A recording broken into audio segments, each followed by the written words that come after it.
안녕하세요. 저 역시 공적연금 수급자로서 은퇴 생활을 하고 있습니다만 퇴직 후 건강관리 또 안정적인 경제생활을 위해서는 뭐니 해도 돈 걱정 없는 노후 생활 준비가 필수일 텐데요. 정부의 부동산 세금 정책과 또 대한민국 국민이라면 누구나 평생 동안 내야 하는 건강보험료 정책이 내년 7월부터 대폭 변경이 되었습니다. 건보료는 큰 금액은 아니지만 매달 꼬박꼬박 내야 하는 공과금이기 때문에 가계 생활에는 적지 않은 부담이 될 수도 있겠습니다.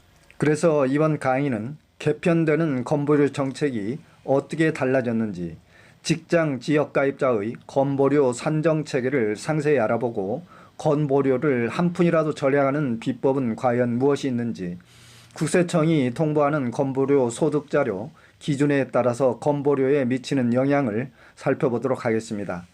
여러분들께서 돈을 버는 것도 중요하지만 씀씀이를 줄이는 것도 매우 중요하기 때문에 강의를 끝까지 잘 시청을 해보시고 평생 부담해야 하는 건보료를 절약하는 데 많은 도움이 되시면 감사하겠습니다. 화면 속의 영상은 제가 퇴직 후에 동남아를 여행을 하면서 촬영한 영상들인데요. 편안하게 감상을 하시면서 강의를 시청해 주시면 감사하겠습니다.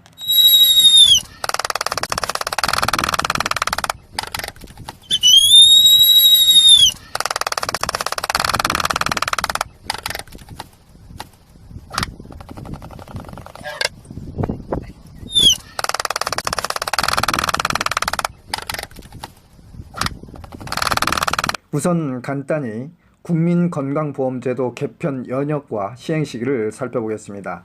현재 1단계가 시행이 되고 있는데요. 시행 초기부터 2022년 6월까지가 되겠고요.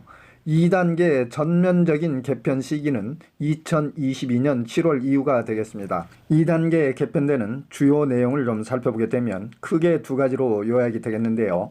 피부양자 조건을 대폭 강화를 시켰으며 보수 외의 고소득자 직장인의 보험료 부과를 확대를 했습니다.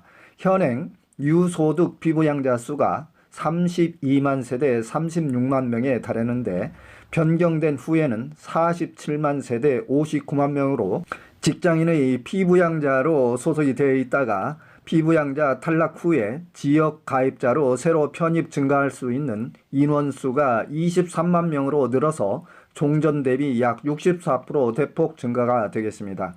본 내용을 여러분들이 좀 알기 쉽게 요약을 해드리자면 지금까지는 소득이나 재산 상태가 낮아서 가족이 직장인인 경우 배우자나 동거가족들이 피부양자로 편입이 되어서 건강보험료를 내지 않았으나 내년 7월 이후 개편되는 건강보험료 체계하에서는 피부양자 조건을 대폭 강화함으로써 지역 가입자로 편입이 되는 것이고 직장 가입자도 보수 외에 금융소득 등이 연간 2천만 원을 넘게 되면 추가로 건강보험료를 더 부담해야 된다는 것입니다. 다음은 국민건강보험제도 개편 핵심 내용을 상세히 살펴보겠습니다.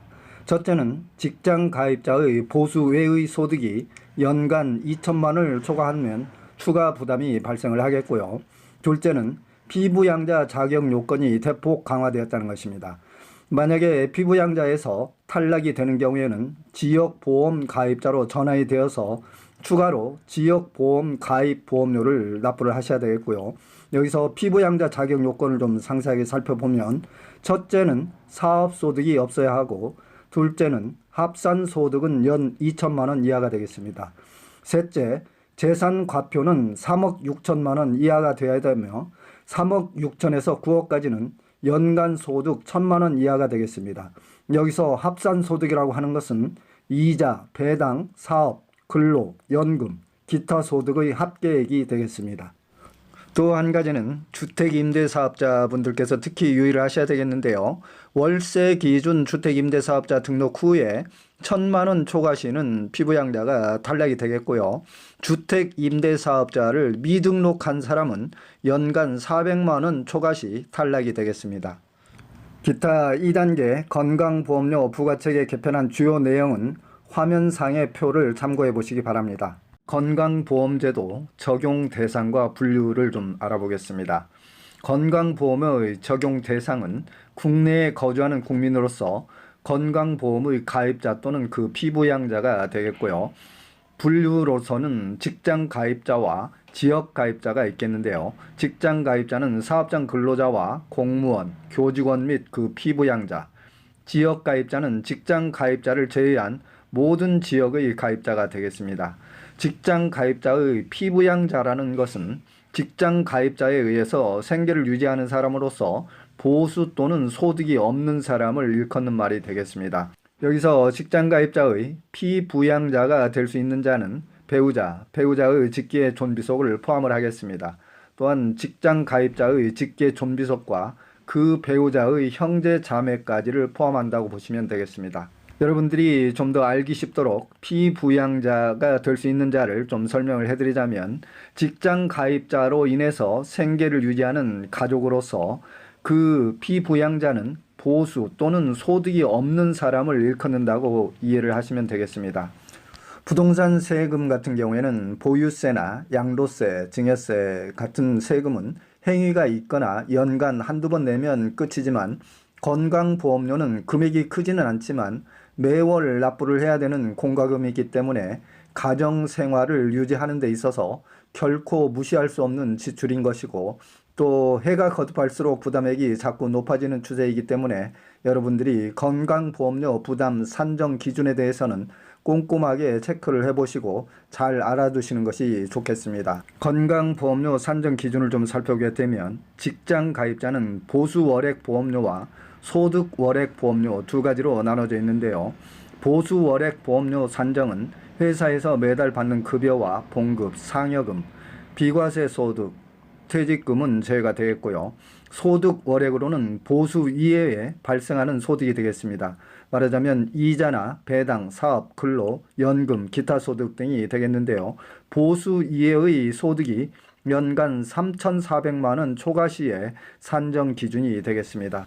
특히 직장 가입자분들께서는 내년부터 보수 외의 소득이 연간 3,400만 원 초과해서 2,000만 원 초과로 변경이 될 예정이기 때문에 보수 이외의 소득이 가급적 2천만 원이 초과하지 않도록 유의를 하시고, 부득이하게 초과하는 경우에는 해당 소득을 제3자에게 대체하거나 대체할 수 있는 방법을 강구하시는 것이 더욱 좋겠습니다. 다음은 내년 7월부터 시행되는 2단계 건강보험료 부과체계 추가 개편 내용을 좀 더 상세히 살펴보겠습니다. 소득 귀속연도는 2020년 소득부터 적용이 되겠는데요. 따라서 작년 귀속연도부터 올해 귀속연도까지 개편되는 소득 합산 금액에 적용이 되기 때문에 지금부터라도 국세청의 종합소득세 과세 소득과 이자, 배당, 근로, 연금, 기타 소득 등에 대해서도 여러분들께서는 소득 관리를 철저히 잘 해두셔야 되겠습니다. 그리고 소득 적용 비율, 직장 가입자, 피부양자 요건 등은 화면상의 표를 참고해 보시기 바라고요. 또한 승용차에 대한 적용 기준이 대폭 변경이 되었는데요.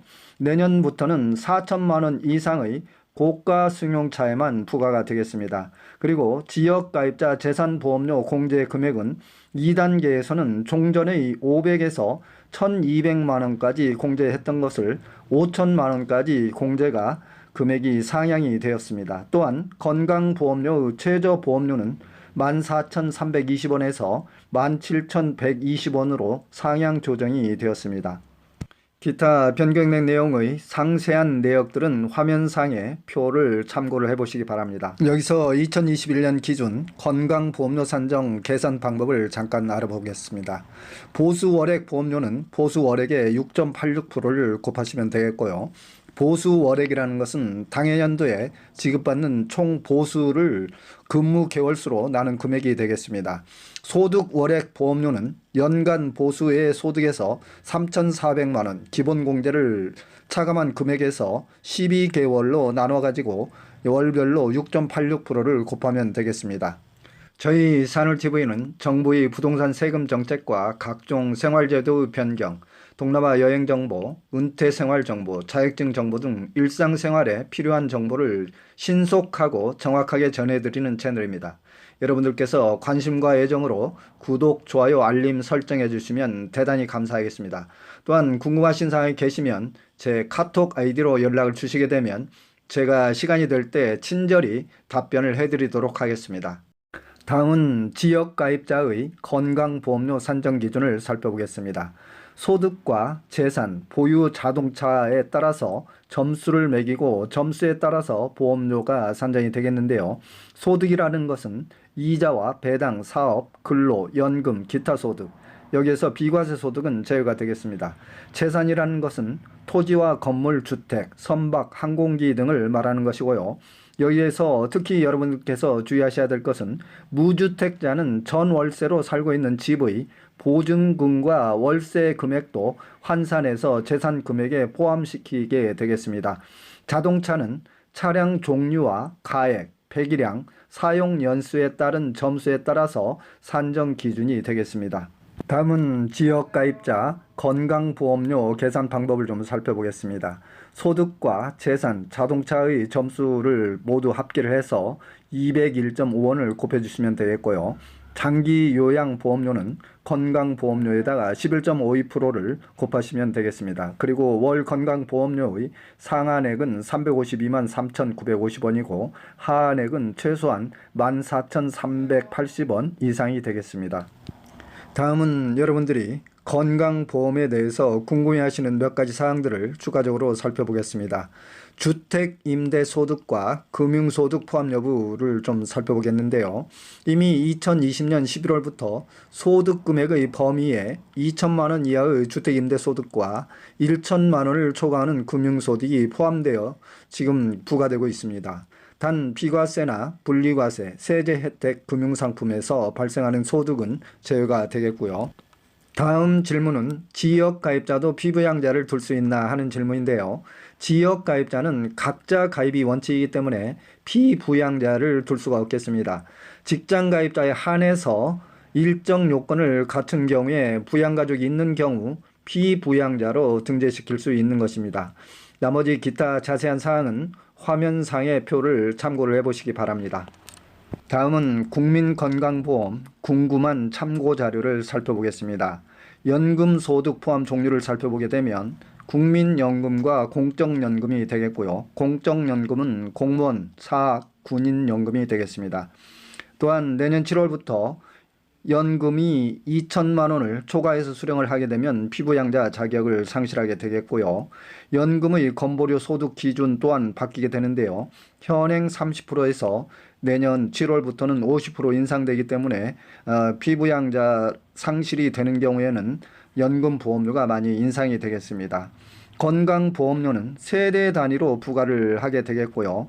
같은 주소에 거주하고 있는 세대 단위로 보험료가 부과되기 때문에 부부가 별도로 보험료가 부과되는 것이 아닙니다. 동일 세대의 재산과 소득, 자동차 등을 모두 합산해서 가족의 건강보험료를 산정을 해서 부과를 하겠습니다.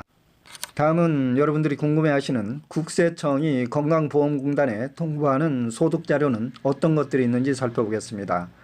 여러분들이 매년 5월 달에 종합소득세 신고를 하시게 되는데요. 그 종합소득세 확정 신고한 소득 금액 자료가 전부 통보가 되겠고요. 단 비과세나 분리과세 소득 자료는 배제가 되겠습니다. 특히 보험사의 저축성 보험의 비과세 상품이 제외가 되겠고, 또 여러분들이 가끔 질문을 하시던데 해외 주식 양도소득세도 분리과세로서 제외가 되겠습니다. 그리고 부동산 양도로 인한 양도소득도 통보가 제외가 되겠고요.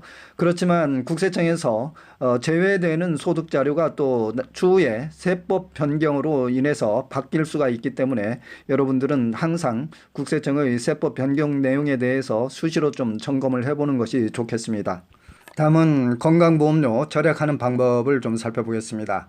건강보험료 조정 신청을 통해서 절약하는 방법이 가장 효과적인 방법인데요. 매년 6월 말일까지 종합소득세를 납부하고 7월에 정산되는 직전 본인의 소득을 기준으로 해서 11월에 건강보험료 조정에 들어가기 때문에 7월부터 즉시 건강보험료 조정 신청을 하시는 게 좋겠습니다. 소득이 줄어든 경우에만 신청을 하셔야 되겠고요. 오히려 소득이 늘어나는데 신청을 하게 된다면 본인에게 매우 불리하겠습니다. 신청을 하게 되면 6월부터 소급 적용을 받게 되겠고요. 신청 방법은 국세청 홈택스에서 소득금액 증명원과 가세표준 확정신고서, 또 소득세 납부 계산서를 발급을 받은 후에 지역건강보험공단 지사에 직접 전화를 하시거나 국민건강보험 홈페이지에 들어가서 신청을 하시면 되겠습니다. 두 번째 방법으로는 부동산 등 재산 변동 자료를 통한 절약 방법인데요. 국토교통부에서는 2개월 전에 부동산 변동 자료가 발생하게 되면 반영을 해서 매년 6월 1일을 기준으로 하기 때문에 매년 6월 말 이전에 부동산을 처분을 했다면 건보료 조정 신청 대상이 되기 때문에 이런 경우에는 신청을 해야 할인을 받을 수 있겠습니다. 신청 방법은 등기부등본과 토지 건물 대장 등을 발급을 받으셔서 지역건강보험공단에 제출을 하시면 되겠습니다.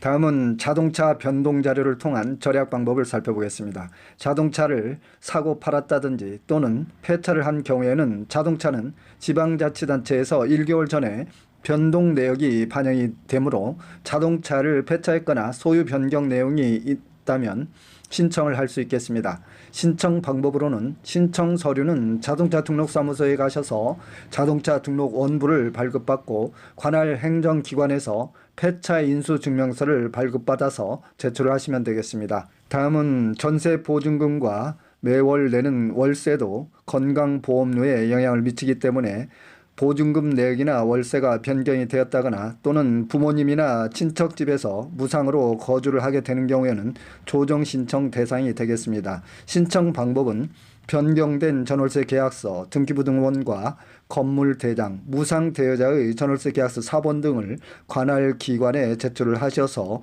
조정 신청을 받으면 되겠습니다. 지금까지 살펴본 바와 같이 해마다 건강보험료가 꾸준히 인상이 되고 있기 때문에 여러분들께서는 한 달이라도 건강보험료를 절약하기 위해서는 재산이나 자동차 또는 소득 등이 변동사항이 있을 때는 즉시 변경 서류와 증빙 서류를 제시를 해서 조정 신청을 하시는 게 가장 효과적인 방법이 되겠습니다. 지금 화면상에서 2022년 7월 시행 예정인 정부의 건강보험료 개편 2단계 내용을 보고 계시는데요. 2022년 7월 시행 예정인 정부의 건강보험료 개편 2단계 주요 내용을 좀 살펴보게 되면 첫 번째는 지역 가입자 보험료를 대폭 인하하고 고소득 고재산 피부양자의 지역 가입자 전환 요건을 대폭 강화하겠다는 내용이며 급여 외의 고소득 직장인에게는 단계적으로 부과를 확대 실시하겠다는 것이 정부의 주요 정책 내용인 것 같습니다. 지금까지 건강보험료 절약하는 방법과 정부의 건강보험료 개편안에 대해서 종합적으로 살펴보았는데요. 여러분들 함께 시청해 주셔서 대단히 감사합니다. 지금까지 산울이었습니다. 코로나 사태로 어려운 시기에 여러분들 건강하시고 행복하세요.